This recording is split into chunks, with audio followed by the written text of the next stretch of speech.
साथीहरु अहिलेको समयमा हामीले फेसबुक मेसेन्जरको प्रयोग भिडियो कल गर्न, अडियो कल गर्न र च्याटिङ गर्नको लागि मात्रै प्रयोग गर्ने गरेका छौं।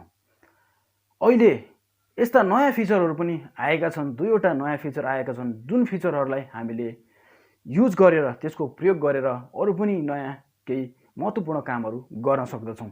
ती फिचरहरु के हुन् र ती फिचरहरुलाई कसरी प्रयोग गर्ने भन्ने कुरा म आज यो भिडियो मार्फत तपाईहरुलाई डिटेललीमा सिकाउने छु साथीहरु। सर्वप्रथम तपाईहरुलाई 5K गेमिङ एन्ड टेक्नोलोजी च्यानलमा हार्दिक स्वागत गर्न चाहन्छु। यो दुईटा फिचरहरु के रहेको छन् साथीहरु, वाच टुगेदर भन्ने छ एउटा, शेयर योर स्क्रिन भन्ने दुईवटा फिचरहरु आएका छन्। यस फिचरलाई हामीले कसरी युज गर्ने भन्ने कुरा म तपाईहरुलाई सम्पूर्ण डिटेललीमा सिकाउने छु। अब हामी जाउँ भिडियोतर्फ। भिडियोमा जानु भन्दा पहिला यस भिडियोलाई लाइक गरिदिनु र यदि तपाई च्यानलमा नयाँ हुनुहुन्छ भने च्यानललाई सब्स्क्राइब गरेर मलाई साथ दिनु होला।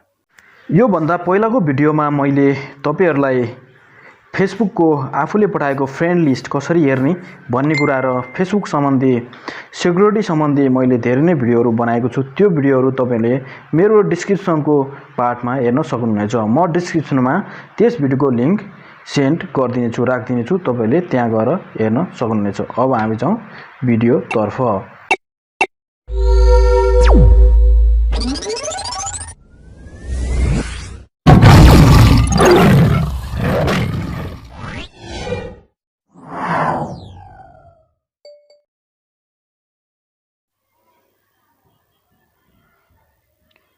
सर्वप्रथम हामी मोबाइलको स्क्रिन तर्फ आइसकेका छौं। यसको लागि चाहिँ मसँग दुईवटा मोबाइल चाहिनुहुन्छ, त्यही भएर मैले दुईवटा मोबाइलको साथमा चाहिँ डेमो देखाउन लागिरहेको छु। यहाँ गएर दुईटै मोबाइलको चाहिँ मेसेन्जरलाई अन गरौँ।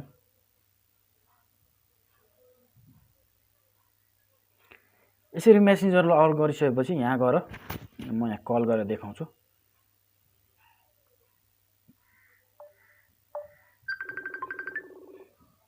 कल आयो, यहाँबाट यसरी रिसिभ गर हैन। रिसिभ भइसकेपछि यहाँ गएर माइकलाई अफ गरिदिउँ।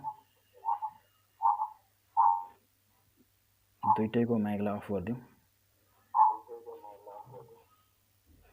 अन्त डिस्टर्ब हुन्छ हैन। क्यामेरालाई पनि केही छैन, यहाँ ब्याक गर्छु।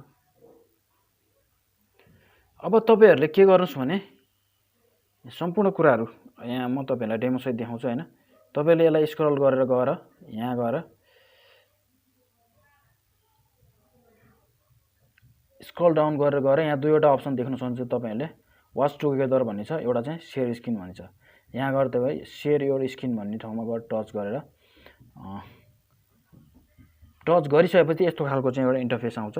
त्यसपछि आएर तपाईहरु ब्याक जानुस्। यहाँ ब्याक गरेर तपाईहरुले जे कुराहरु शेयर गर्न, आफ्नो स्क्रिनमा भएको कुराहरु जे कुराहरु, ग्यालरी भयो, फोन भयो हैन, मोबाइलहरु भयो। अब कसैको मोबाइल नम्बर चाहियो लिन त भन्यो भने पनि मोबाइल नम्बर चाहिँ तपाईहरुले यहाँबाट लटिप भनेर दिन सक्नुहुन्छ। अथवा तपाईको कुनै पनि अर्को मोबाइलमा चाहिँ घरमा भएको मोबाइलमा यदि सेटिङमा समस्या आयो भने तपाईहरुले यहाँबाट सेटिङलाई ओपन गरेर हैन, कहाँ गयो सेटिङ,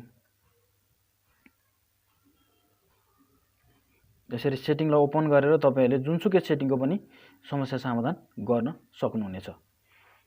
अब यहाँबाट तपाईले शेयरिङ कम्प्लिट भइसकेपछि तपाईहरुले फेरि ब्याक जानुस्। स्क्रिनलाई तपाईहरुले अफ गर्नको लागि यहाँ जानुस्। यहाँ गएर तपाईहरुले सिम्पल छ, यसलाई स्टप गरिदिनुस्। यसरी स्टप गरिसकेपछि अब यहाँ स्क्रिन शेयरिङ चाहिँ यहाँ गएर बन्द हुन्छ साथीहरु। त्यसैगरी अर्को एउटा फिचर रहेको छ, त्यो फिचरको बारेमा पनि म तपाईहरुलाई जानकारी दिन्छु। त्यसैगरी अर्को यहाँ एउटा मेसेन्जरमा अर्को फिचर रहेको छ, वाच टुगेदर।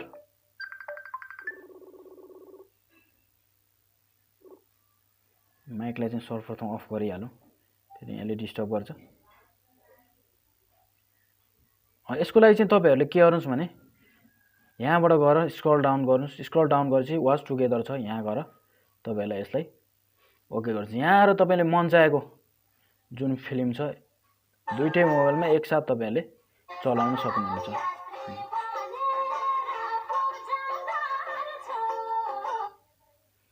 फेरि कपी आउला हैन, समस्या आउँछ नि त। फेरि कहाँ गयो यसमा चाहिँ अलिकति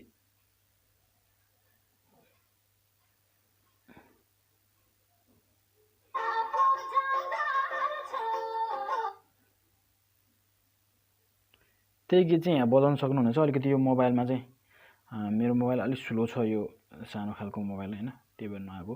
यसरी पनि तपाईँहरूले चाहिँ यहाँ बजाएको जुनसुकै भिडियोहरू चाहिँ त्यहाँ मजाले सेयरिङ हुन्छ। तपाईँहरूले एकसाथ चाहिँ कुनै पनि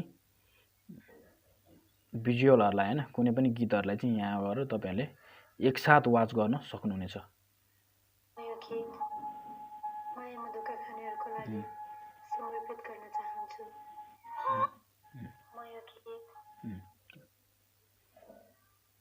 यहाँहरू तपाईँहरूले देख्न सक्नुहुनेछ। यो तरिकाले तपाईँहरूले सबै कुराहरू यसरी यहाँबाट सेयर गर्न सकिन्छ। आजको भिडियो कस्तो लाग्यो, मैले यो 2वटा मेसेन्जरको फिचर बारे बताएँ। तपाईँहरूले कमेन्ट बक्समा राख्नु भने नबिर्सिनु होला। यदि तपाईँ च्यानलमा नयाँ हुनुहुन्छ भने च्यानललाई सब्सक्राइब गरिदिनु होला र नजिकै रहेको बेल आइकनमा भने बजाउन नबिर्सिनु होला, ताकि आउँदा दिनहरूमा यस्तै खालको भिडियो बनाउँछु भने सर्वप्रथम तपाईँसँग पुग्नको लागि यसले ठुलो सहयोग गर्नेछ। धन्यवाद।